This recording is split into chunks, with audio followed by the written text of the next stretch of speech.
At her best friend's birthday, she announced, "Dating down really puts life in perspective. Now I know what I don't want." Everyone laughed. I quietly got up, left $50 on the table, and drove home. She spent the night texting apologies. I spent it blocking numbers. I'm 34M and work as an electrician. Good steady job. Own my house. Truck's paid off. Nothing fancy, but I'm comfortable. Been dating Vanessa, 30F, for about 10 months. She has some finance job downtown. Makes good money. Definitely more polished than me, but I thought we balanced each other out. Vanessa's friend group is what you'd expect. Young professionals, trendy restaurants, weekend wine tastings, that whole scene. I've hung out with them maybe 6 times total. They're polite to me, but there's always this underlying vibe that I don't quite fit. Last Saturday was her best friend Lauren's 29th birthday.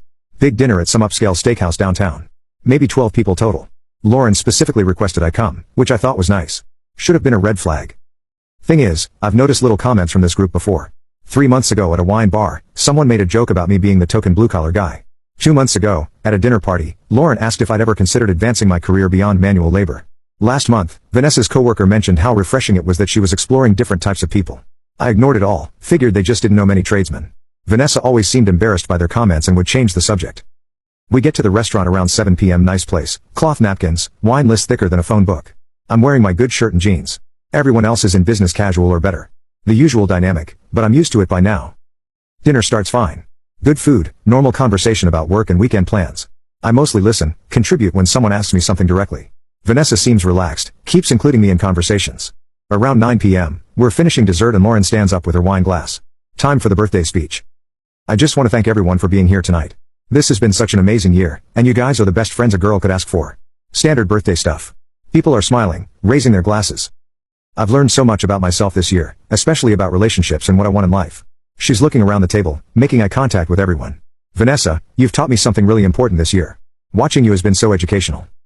Vanessa looks confused but pleased. What do you mean? Well, your whole dating down experiment. It's been fascinating to watch from the outside. The table goes dead quiet. I feel my stomach drop, but I keep my expression neutral. I mean, dating someone so different from your usual type, someone who doesn't match your education level or lifestyle. It really puts life in perspective, doesn't it? Vanessa's face is turning red. Lauren, no. I'm serious. It's brilliant, actually. Now you know exactly what you don't want in a partner. The whole experience has been like a cautionary tale for the rest of us. Half the table looks uncomfortable. The other half is nodding along. Some guy named Brad actually smirks. That's harsh, but probably true. Another woman adds, it does make you appreciate compatibility more. I'm sitting there processing that I've apparently been a 10-month social experiment while her friends discuss me like I'm not here. Lauren raises her glass higher. So, here's to learning experiences and knowing your worth. Thanks for showing us what settling looks like, the really educational stuff. Everyone's looking between me and Vanessa now. Vanessa looks mortified, but she's not saying anything to defend me, just sitting there frozen while her friends toast my humiliation. I calmly reach into my wallet, pull out 2 20s and a 10, and place them on the table next to my plate. The entrees were around $35. This covers my meal with tip. Happy birthday, Lauren, I say, standing up. Thanks for the education. I walk out of the restaurant without hurrying. Don't make a scene. Don't slam doors. Just leave with whatever dignity I have left. I get to my truck and sit there for a minute. 10 months of my life. 10 months of thinking I was in a real relationship while apparently being someone's slumming experiment. The casual cruelty of having it announced like entertainment is staggering. My phone starts buzzing before I even get home. Vanessa calling. I decline. Text, Mike, please don't leave like this. Another call. Decline. Text, Lauren was drunk. She didn't mean it. Another call. I turn my phone off, get home, crack a beer, and think about the last 10 months. All those comments I brushed off. All those times I felt like a curiosity instead of a boyfriend. All those moments when I wondered if I was imagining the condescension. I turn my phone back on around 11 p.m. 19 missed calls from Vanessa. 26 text messages. Mike, I'm so sorry. Lauren is an idiot. Please don't take this seriously. She's jealous because she's single. Everyone thinks she was way out of line. Please call me back. We need to talk. I'm driving to your house. Why aren't you answering? This is ridiculous. You know I care about you. Don't throw away what we have over something stupid, Lauren said. I start blocking numbers. First her personal phone. Then when she tries calling from what's probably a friend's phone, I block that, too. Around midnight, I hear a car outside. Look through the blinds and see Vanessa's BMW parked on the street. She walks up to my door and starts knocking. Mike, I know you're in there. Please, just talk to me. I don't answer.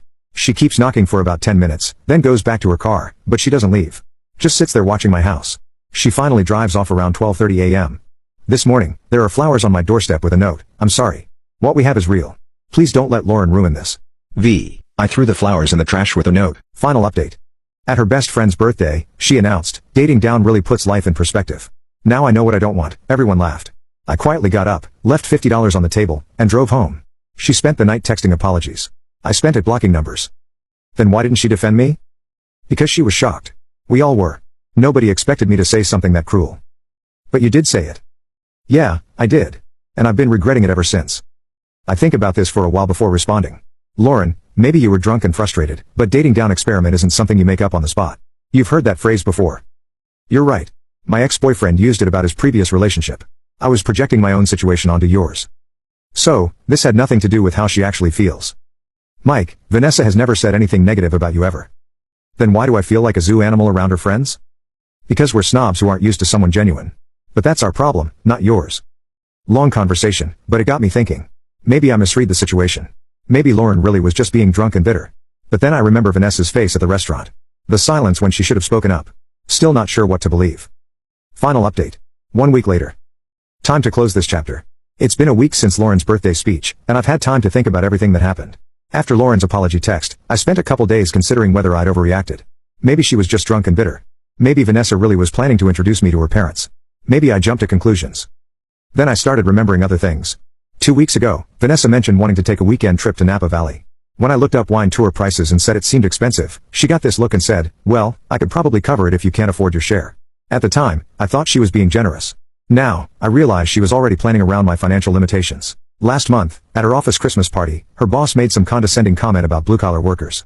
Vanessa didn't defend me, just changed the subject like she was embarrassed. 3 weeks ago, she suggested I might want to explore some continuing education options to expand my opportunities. When I said I liked my job, she said, of course, but don't you want to grow? Those weren't isolated incidents. They were part of a pattern I've been ignoring because I wanted the relationship to work. Wednesday, I made my decision. I called Vanessa from work.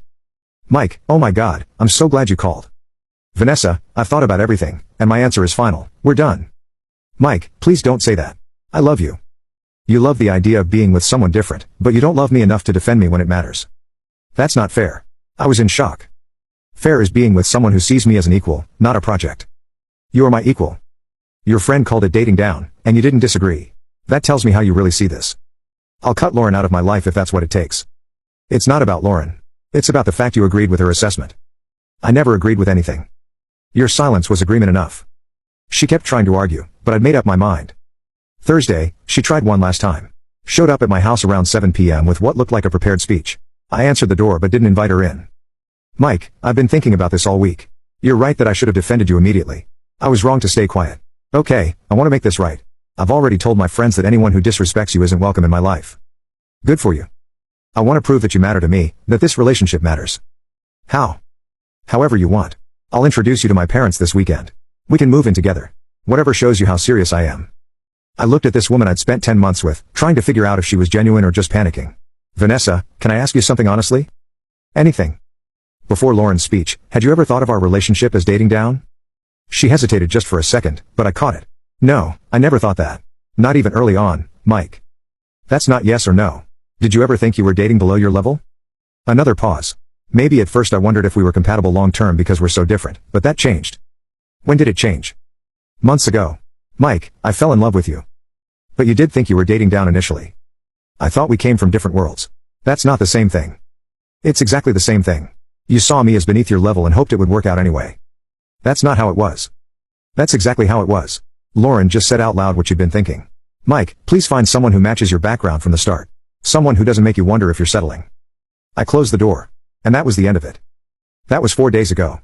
No more calls, texts, or surprise visits. Either she finally accepted reality or she's already moved on to someone more suitable. Yesterday, I had lunch with my buddy Tom, who works in plumbing. Told him the whole story. Man, I could see this coming from a mile away. What do you mean, Mike? That girl never looked at you like you were her equal. She looked at you like you were interesting, but not like you belonged. You noticed that? We all did. She was nice enough, but there was always this vibe like she was doing charity work. That confirmed what I already knew deep down. I'm doing fine. Better than fine, actually. No more second-guessing myself around her friends. No more feeling like I need to prove I'm worth her time. No more dating someone who saw me as a social experiment. The revenge wasn't elaborate. It was just refusing to be someone's learning experience and walking away with my dignity intact. Lauren's speech was the best thing that could have happened. It showed me exactly how Vanessa and her friends really saw me and gave me the clarity to end things before wasting more time. Vanessa got her education about what she doesn't want. Turns out she doesn't want someone who has enough self-respect to walk away when disrespected. Next time, I'll find someone who sees dating me as moving up, not